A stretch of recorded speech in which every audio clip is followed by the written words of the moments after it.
Rain of Fire drops you into a world that is already gone. London is ash. The sky feels dead. Survival has fallen back to torches, scavenging, and prayer. You remember the castle full of survivors, the rituals that make the whole thing feel weirdly medieval, the sudden violence when a dragon's shadow cuts through the light. Then McConaughey charges in shaved-headed like a crusader, preaching a last stand like it is holy war. Bale goes the other way, tight, haunted, trying to keep people alive instead of chasing glory. But beneath that scorched skyline, the movie was always one wrong move away from collapsing. It began as a $300 million idea, the kind of budget that can kill a film before cameras even roll. So the whole thing had to bet hard on the dragons, pushing until they looked real enough to carry the world on their backs. And through all the smoke and pressure, the two leads brought their own tension, giving the human story enough force to stand next to the fire. These are 10 weird facts about Reign of Fire, the dragon apocalypse that should not work and somehow still leave scorch marks. Hollywood almost choked on the first version. Number 1. Reign of Fire hit theaters in 2002, but it had been circling Hollywood for years. The original script by Greg Chabot and Kevin Porca sold to Spyglass back in 1996. At that stage, it wasn't a lean survival thriller yet. It was a full-scale dragon apocalypse. Ruined cities, whole regions burning, a world collapsing in real time. The concept was not small on the page, and the deeper people got into it, the more obvious that became. Studios looked at that draft and saw a $300 million movie. In the late 90s, an original story at that price was basically poison. No franchise safety net, no built-in series, just a dragon apocalypse story with a price tag huge enough to make people step back. So the script did not move forward by getting bigger. It survived by getting cut down. Writers kept cycling through it trying to tame it. Then Matt Greenberg got the brutal assignment: shrink the apocalypse into something shootable. Not a polish, a rebuild. Less war for the planet, more survive the next night. That is when the shape changed. Instead of staging the dragon war everywhere at once, the story pulled in tighter around smaller groups of people trying to survive inside a burned world. The dragons became less of a constant parade and more of an overwhelming threat hanging over everything. The budget dropped to around $60 million and the project changed hands, moving from Fox to Disney. Reign of Fire did not begin as the stripped-down dragon thriller people know. It got forced into that shape because the first version was simply too big for Hollywood to swallow.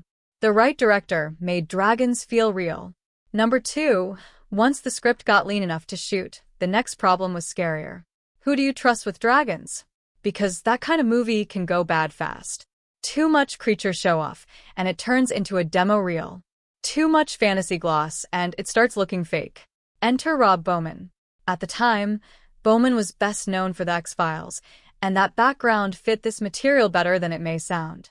He knew how to stage the unbelievable without overexposing it. Shadows first, suggestion first, threat before reveal. Let you feel the creature before you really see it. Bowman also understood the trap immediately. He later said that if you walk into a dragon movie, you're probably going to get your ass kicked, so he pivoted. Instead of flooding the movie with dragons, Bowman leaned into restraint. The creatures are often felt before they are fully seen. The lighting stays moody. The frames hold back just enough. The world is built to feel damaged first, and the dragons move through that damage like predators, not fantasy mascots. That decision pushed Reign of Fire away from glossy spectacle and closer to horror survival. He did not try to make dragons feel magical. He made them feel like something that could really hunt you. The whole movie lived or died on the dragons. Number 3. Everything in Reign of Fire rested on one brutal question. Do you believe the dragons? Because if the answer was no, the whole movie died right there. It did not matter how scorched the world looked or how serious the actors were.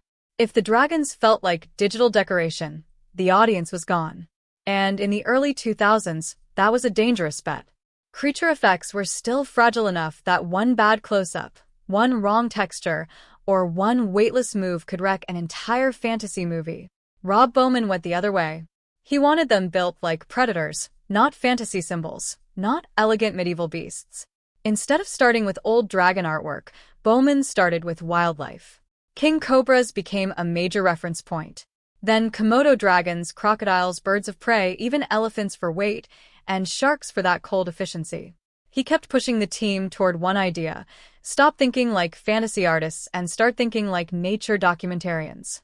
That is why these dragons do not feel decorative. They feel engineered to kill. Bowman was just as obsessed with movement. He wanted something that could feel physically wrong the second it entered the frame, that prowling low-to-the-ground motion closer to a leopard stalking than some giant storybook beast posing on a cliff. Disney's Secret Lab inherited the hardest job in the whole production. Scales you could believe, skin you could believe, mass and speed that didn't float. Designing the dragons, especially the giant male, took more than 9 months. Then the movie went through roughly a year of heavy post-production to keep refining them. The dragons were not just one effects assignment among many. They were the credibility test the whole film had to pass. Reign of Fire did not treat its dragons like cool CGI first. It treated them like dangerous animals first, and then forced the effects to live up to that idea. They used real flames to build the world. Number 4, if the dragons were going to feel real, the world around them had to feel like it had truly burned. The dragons were digital, but the damage had to feel physical. Rob Bowman needed the actors moving through something scorched, unstable, and dangerous enough that the apocalypse did not feel like a computer screen layered behind them later. So the production used a huge amount of actual fire. A lot of that work fell to special effects supervisor Dave Godier, who came onto the movie late and had about 2 weeks to calculate fuel loads, map safety, and figure out how to light the set on fire without turning it into a real catastrophe. Liquid propane became the main weapon. Diesel came with it.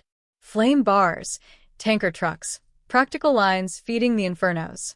This was not a few scattered fire gags to dress up the background. Reports say the movie used roughly 800 tons of liquid propane and several thousand gallons of diesel fuel. Those numbers sound ridiculous until you watch the film and notice how often the heat feels like part of the set, not an effect added later. The flames do not look decorative. They look like something the actors actually had to work around. The dragons might be CGI, but the destruction around them often isn't. The monsters were digital. The heat was real. A living world kept breaking the illusion. Number 5, the movie wanted apocalypse, so it went to Ireland and the hills fought back. Filming started in February 2001 in Ireland's Wicklow Mountains. At first the choice worked. Winter had stripped the hills down enough that the landscape could pass for a world already burned and left to rot. But that window did not last. The production was racing the season, and spring moved faster than the movie did. What had looked dry and ruined suddenly started waking back up. The hills turned bright green almost overnight, and now a film about ash, fire, and extinction was staring at scenery that looked ready for a tourism ad. Post-production had to drag the landscape back toward death. Green had to be pulled down. Every frame needed to look dusted in ash. Then the fortress became another fight. The survivors needed a stronghold, but the real castles nearby would not cooperate. Some were protected landmarks, others had modern houses right beside them. One wrong angle, and the apocalypse turns into suburbia. So the production found a stranger answer. It was cheaper to build its own castle. And that worked almost too well. The fake fortress looked convincing enough that tourists kept mistaking it for a real historic site and wandering toward the set. The movie was not just creating a dead world. It was fighting a living world every single day. The apocalypse movie got hit by real disaster. Number 6. Reign of Fire was already trying to make Ireland look like the end of the world. Then the real world started helping in the worst possible way.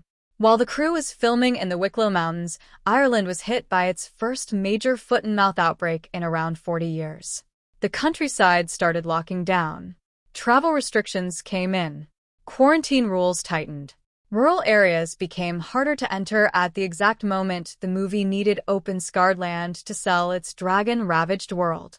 Rob Bowman later worried the whole production might have to pull out and relocate to Morocco, which would have hammered a film already trying to stay under control after earlier budget trouble. The production had to get special permission from the Irish government just to keep filming in quarantined areas, including places like the Glen Dawson Valley lead mines. Some sequences had to be rewritten. Some movement across the countryside had to be cut back. And then it got darker. On nearby farms, infected sheep were being burned, and the smoke and smell drifted across the set. So while Reign of Fire was trying to build a world of ash, death, and scorched ruin, the cast and crew were already standing inside a real one, breathing air that carried the smell of an actual crisis burning not far away. The movie was not just pretending the world had gone bad. For part of the shoot, it was surrounded by lockdowns, smoke, animal pyres, and enough real-world dread to make the fake apocalypse feel uncomfortably close. One scene finally beat the practical rule. Number 7, they tried to shoot this apocalypse like it was happening for real. Real smoke, real heat, ruins you could touch. Then came the Archangel jump, and that is where the rule broke. Bowman wanted it to feel violent and immediate. Jumpers dropping through cloud cover, bodies falling fast, dragons in the air, the camera close enough that you could feel the speed instead of watching from a safe distance. So they went practical first. For weeks the team worked with real skydiving stuntmen and experienced British paratroopers, testing ways to make the jump happen for real. Reality shut it down. The jumpers understandably didn't want to freefall through real cloud cover under those conditions, and even when parts of the sequence could be attempted, the chase cameramen still couldn't get close enough to capture the speed Bowman was after. The scene lived or died on sensation. If the camera stayed too far back, the whole thing flattened out. So Bowman finally gave up. The sequence had to be rebuilt in pieces. Sky and cloud backgrounds filmed separately, actors and stunt performers shot indoors in Vancouver on wires against green screens, and the dragon added with CGI. What looks like one giant seamless action scene is really a carefully stacked illusion. Reign of Fire spent so much energy trying to keep the apocalypse tactile and grounded, then one of its biggest set pieces hit the wall where practical ambition ran out. The film did not switch to CGI because it stopped caring about realism. It switched because reality itself would not cooperate. Reign of Fire chose mortal men over icons. Number 8, at one point the movie almost took the safest shortcut possible. Big names like Arnold Schwarzenegger and Sylvester Stallone were brought up for the leads. On paper it makes perfect studio sense. Rob Bowman did not want that because the second stars like that walk in, the movie changes. Not just from fame, from certainty. You look at them and already feel like they are built to win. That was exactly the wrong energy for Reign of Fire. The world had already burned. Humanity was already losing. The dragons were supposed to feel overwhelming, not like the next obstacle for an untouchable action god to punch through before the credits. Bowman wanted leads who could look capable and dangerous but also worn down, vulnerable, and human enough that the audience could believe they might actually get killed. That is how it landed on Christian Bale and Matthew McConaughey. They had presence and physical intensity, but they didn't walk in with that automatic "the movie will bend around me" shield. They looked like men shaped by the ruined world instead of men who were bigger than it. That changed the whole tension of the film. McConaughey and Bale forced each other higher. Number 9, Christian Bale did not walk into Reign of Fire planning to look like an action hero. In his head, Quinn was lean, worn, like the world had been shaving him down for years. Then McConaughey showed up building something far more extreme. For Van Zon, McConaughey did not go lean or broken. He went the other direction, turning the character into a scarred, shaved-head dragon hunter who looked like he had rebuilt his body entirely for war. The second Bale saw that, he understood the problem. If Quinn stayed gaunt while Van Zon looked like a human weapon, the rivalry would collapse. So Bale changed course and started putting on muscle. Quinn still needed to look marked by hardship, but now he also had to look like someone who could stand opposite Van Zon and not disappear. McConaughey locked into the character so completely that, according to Alexander Siddig, the set rule became simple. Call him Van Zon, not Matthew. And that intensity did not stay theoretical. During the big confrontation between the two, McConaughey landed a real headbutt on Bale hard enough that Bale later said it sounded like a watermelon cracking open. He did not just play Van Zon. He came into the film with enough force to change Bale's whole physical approach, then carried that intensity right into the scene work. You are not watching one actor carry the movie while the other reacts. You are watching two actors pushing each other into a tougher version of the film. It failed in theaters and won later. Number 10. When Reign of Fire came out, the marketing promised something huge. Burning cities, helicopters in the sky, dragons everywhere. Then people got into the theater and found a different movie. The real film is much smaller and grimmer. It is about survivors, not armies, ruins, not giant battlefields. Reign of Fire opened July 12, 2002, came in third place, and made about $15.6 million that first weekend behind Road to Perdition and Men in Black 2.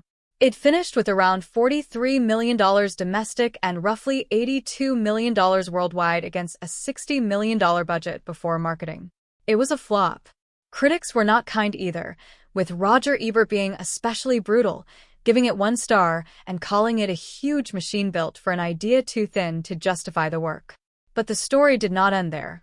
Over time, Reign of Fire started finding the audience it probably should have had from the beginning. The dragon design held up. The scorched atmosphere stuck. Bale and McConaughey gave it enough intensity to linger, and the movie slowly turned into the kind of cult favorite people kept rediscovering. Not for being the giant war film the ads promised, but for being a strange, hard-edged dragon apocalypse that felt unlike anything else around it. As a bonus, look past the dragons for a second.